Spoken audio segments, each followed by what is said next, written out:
Saan ka ba ngayon? Pero dito sa Marco, papunta kaming US, papunta Miami. Papunta kayong Hmm. US. Ngayon, Oo. nagabiyahe Oo. kayo. Nabiyahe. Cruise ship, Cruise ship. sir. So, nasa barko ka Hmm. nagtrabaho. Ah, Ano nga pala yung may tulong natin sa iyo? Sir, gusto ko sanang na yung ko, may mga gamit din ako eh. Kaya nga lang, talagang pinahihirapan akong matulog Hmm. sa lalo na kagabi. Talagang ang hirap.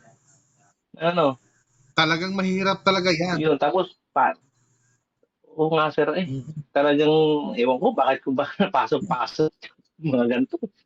Sige, lublob mo lahat dyan. Lagi ko na Wag ka sir. nang magtira ha. Oh, Lahat, lublob mo na yan sir. para hindi ka na gagambalain. Walang kwenta ng mga gamit na yan. Sir. Na talagang desidido na ako. Oo. Na yan, lahat. Lahat ha. Wag ka na Sir, pati magtira. ba itong mga mutya-mutya na to? Ay, walang kwenta yung motya na yan. Puro lang yan katang isip. Makakita lang ng kakaiba. Abay, motya na agad. Kaya nga, hindi ko rin naman hindi ko pa alam kung ano ba talaga. Walang saysayan. Puro lang yan mga kalukuhang mga pag-iisip na yan.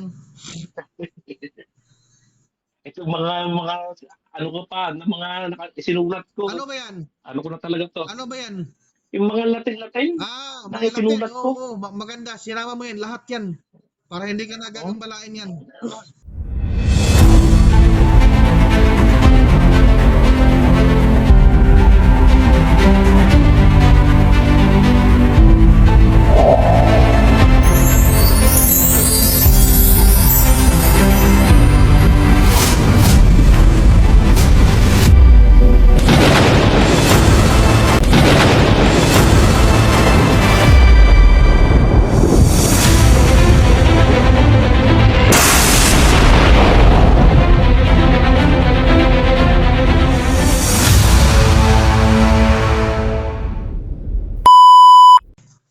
Magandang umaga.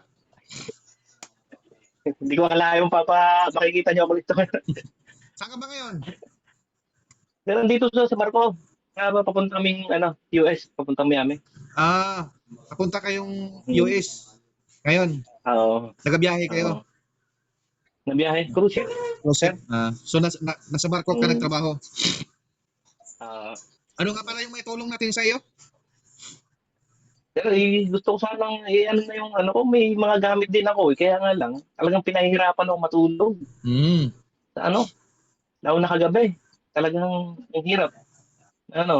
Talagang mahirap talaga yan. Yun. Tapos, oo nga sir talagang, ewan ko, bakit ko ba napasok-pasok mga ganito. May iba nga pala ako. May biyahe ka Pilipinas o sa ibang bansa ka lang biyahe? Wala sir. Dito lang sa Caribbean. Caribbean lang. Caribbean tsaka US, yun lang. Yung biyahe namin. Caribbean to US ang biyahe mo. US, Okay. Ganito. Lahat ng mga gamit mo, ilabas mo. Kung ano yung nakikita mo sa vlog ko, yan din yung gagawin natin. Magkano ba bili ng mga gamit mo na yan? Pero yung isa, bigay lang ng lolo ko bago siya naipasa sa akin.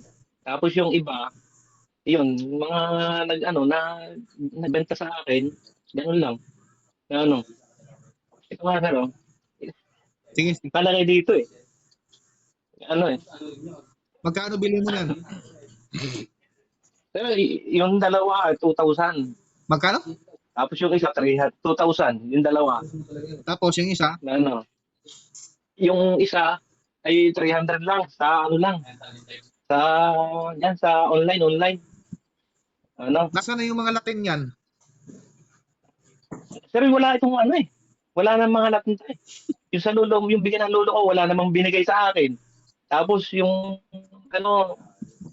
sa ulado ko na yung iba. Yung dito sa to. Dito sa dalawang to. Mayroong Latin pero pero hindi ko na nasa ulo mo na. nasa ulo ko na yung iba. Na ano, minsan nawawala na rin sa isip ko yung ano eh. Hindi ko na matandaan minsan mali-mali na. Na ano, pero nawala na yun nung ano. Bakit ba kasi Yan. pumapasok ka dyan sa anong dahilan? Hindi sir, kasi na yung simula nung binigyan ako ng lolo ko, yun lang, doon lang ako ano eh. Tapos na Kaya nagka-interest dagdagan. ako, kaya nga, nadagdagan na ano, ay sabi ko, buti napanood ko kayo at ano, sabi ko, baka ito na makakapagpan ng aking ano. Nung dumating sa iyo ng mga gamit na yan, ano ba yung mindset mo? Wala naman sir, yung sabi ko, yung sa mga ano, mga parang protection, pero hindi ko ba alam kung talagang may buhay ito, ano, hindi ko alam. Na ano, kaya naguguluhan ako, sabi ko, wag na muna, ayaw ko ng Lahat ano. ng mga gamit na yan, ay kuan yan. Ang nasa likod yan ay si Infinito de Diyos. Kayo lang ang papahirapan dyan. Yun nga sir, kaya napapanood ko nga sa inyo, ano, Yan ito yan. nga yung ano, Isa rin yan. ito yung bigay. Yan nga. Si Infinito de Ano? Diyos din ang nasa likod yan. Lahat ng mga agimat ng yan, ay papahirapan ka lang. Pinapabigat mo lang yung buhay mo dyan. Kaya wag kayo basta-basta Yun nga, sir. papasok sa mga ganyan. Dahil hindi nyo alam, ang kaluluwa nyo ay sinasangla nyo lang sa kadiliman. Kay Infinito de Diyos, ang Diyos ng kadiliman. Yun nga sir, kaya nga na ano ko talaga. Sabi nila, sabi ko, ang kapangyarihan na yan ay galing daw kay Jesus. Jesus. Tama ba? Sabi-sabi. Oo. Sabi-sabi nga daw yun, ganun daw eh. Ano, Dahil sa sabi Diyos naman nila, nung Diyos iba, Ama. naririnig ko. Ang tanong, bakit si Jesu Kristo ba? Mayroon bang anting-anting? Wala sir. O, di ba? O, wala. Kaya nga eh. Hindi Kaya nila nga alam eh. na sa likod niyan ay si Infinito de Diyos, ang Diyos ng kadiliman. Ang tinakwil ng espiritual ng mundo. Oo. Kaya, ang pakiramdam mo talaga ngayon, mabigat ang ulo mo, katawan, hindi ka makatulog ng maayos. Yun, mabigat ang katawan ko. Hindi makatulog. Na ano, simula nung mga nag-devotion ako, na ano, sabi, ngayon, sobrang hirap na ng ano. Ilang taon mo na yan pinaghirapan? Aba, ano to, mga 5 taon na yata, 6. 5 taon ka na naghihirap? Itong ano, oo nga sir, ano, kahit sa buhay, talagang, ang hirap. Pagkadating ng pera, maya-maya wala na rin. Nawawala. Na ano, nawawala. Mabilis Balas kasi yan. Kaya nga. Oo. Asya, di natin Kaya, patagayin yan. Kumain ka ng tubig. Oo sir, ano ko lang, may handa na nga ako din. Kaya lang, sige, lublob lahat dyan. Huwag ka na magtira ha. Lahat-lahat, lublob mo na yan para hindi ka na gagambalain. Walang kwenta ng mga gamit na yan. Sir, na ano, talagang desidido na ako. Oo. Na ano, yan, lahat. Lahat-lahat ha, huwag ka na magtira. Kapag itong mga mutya-mutya na to. Ay, walang kwenta yung mutya na yan. Puro lang yan katang isip. Makakita lang ng kakaiba. Abay, mutya na agad. Kaya nga, hindi ko rin naman alam. Hindi ko ba alam kung ano ba. Walang saysayan. Puro lang yan mga kalukuhang mga pag-iisip na yan. Ito mga ano ko pa, na mga sinulat ko. Ano ba yan? Ano ko na talaga to? Ano ba yan? Yung mga Latin-Latin. Mga Latin. Oo, maganda. Sinama mo yan. Lahat yan. Para hindi ka nagagambalain yan. Pati itong mga nabili kong ano to sa online. Nagasayang-sayang lang yung gastos mo niyan. Hindi naman makakatulong yan sa buhay mo. Kaya nga sir Basahin mo lahat yan. Basahin mo. Babasahin ko lang. Ano? Tapos tutok mo ang kamera dyan. So sir. Ano? Walang saysay ng mga ano niyan. Kaya nga sir. Kaya nga ako nagpapasalamat din at nakita ko kayo dyan sa anong yan. Buti nakita mo yung vlog. Oo sir. Ano? Marami nang nagapahinto nito na gusto ihinto yung vlog ko. Dahil ayaw siguro nila na matulungan ng gaya nyo na gusto nang umalis sa pagiging antingero. Oo. Na ano? Nababasa ko nga doon sa ano, sabi ko, ito mga to, hindi nila manahimik na lang. At saka lahat ng mga base ko dyan, hindi naman yan mga kuwan, yung hindi mga antingero, halos mga antingero ang base ko dyan kasi ang mga panluloko nila sa social media, nilangtad ko na ang mga kamalian nila. Lahat ng mga gamit ng yan ay pinagluloko lang nila ang mga taong bumibili dyan. Akalain mo ba ang kapangyarihan ay binibili?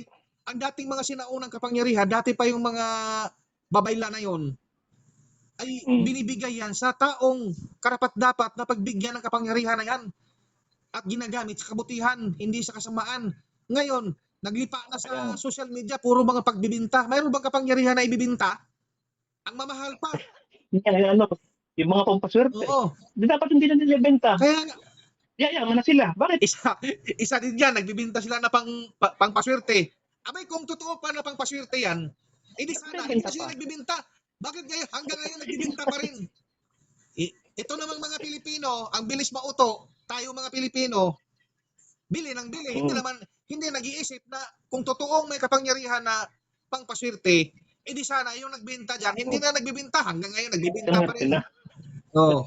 Puro kalukuhan. Mayroon pang sinasabi na itong grapa na ito, pang perfume daw, pag maamoy ng babae, susunod daw sa'yo. Parang gayuma. Putang ina na yan, kalukuhan na yan. Tapos yung nagbinta, wala namang jowa, wala namang asawa. Puro mga kalukuhan eh. Hindi sana kung totoo pa yan, abay, binalita na yan sa social media na ito si Pulano, hinahabol na ng babae. O, di ba? Puro mga kalukuhan eh. Kaya, Yung pala, yung langis mo, binuksan mo yun, yung grapa? Tinakta ko na. Binuksan mo? Oo, binuksan ko na ito. Walang kwenta yan. Sige, harap mo yan. Ayan. Harap mo sa camera. Wala na bang iba? Yan na lang lahat? Wala sir, ito na lang lahat. Ano talaga? Mm-hmm. Ano ko lang. Ko lang ano. Sige. Yan.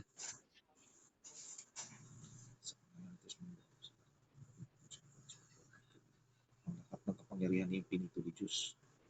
Sa kadiliman ay tuluyan mo ng usawin sa pamagitan ng spiritual at tubig. Pasok. Yan, walang bisa na yan. Ikaw naman, usawin natin yung kapangyarihan na nasa katauhan mo. Kapangyarihan ng pinito ni Diyos. Ako ang tubig? Oo, yung mainom ha. Oo. Yung malamig. Ito nga sir, may ako dito. Yan. Ito ang pakiramdaman mo. Ito yung magandang kuwan dito, kaibahan pagkatapos dito. Dahil babalik yan ang gusto ko rin maramdaman eh. Babalik yung dating sigla mo nung wala ka pang gamit. Okay.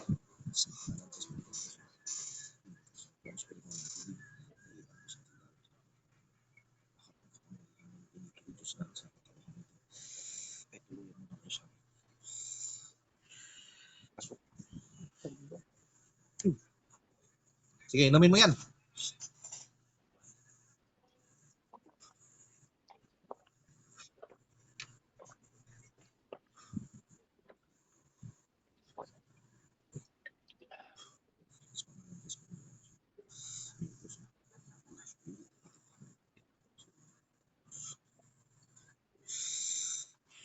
Nga. Oh, pasok. Lunok.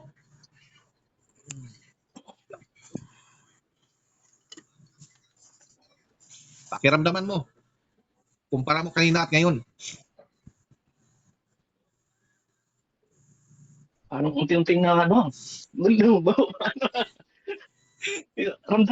ko yung yung dandahan siyang yung bigat biglang nawawalan dandahan. Yung mga tubig na binabasbasan ko, papasok na yun. Unti-unti na yung kakalat din sa buong katawan mo at lusawin ang kapangyarihan ni Infinito ni Diyos na nasa katauhan mo. Salamat naman at natanggal. Trismundo lang ang makakatanggal niyan. Walang iba. Kahit sino pang supreme mo ang gagamot dyan, wala.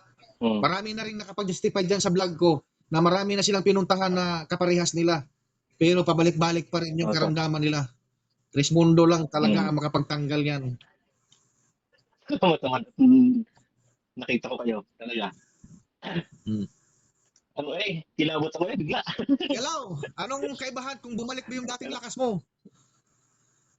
Okay na. Hindi yung katulad kanina talaga, sobrang bigat. Seconds lang, oh.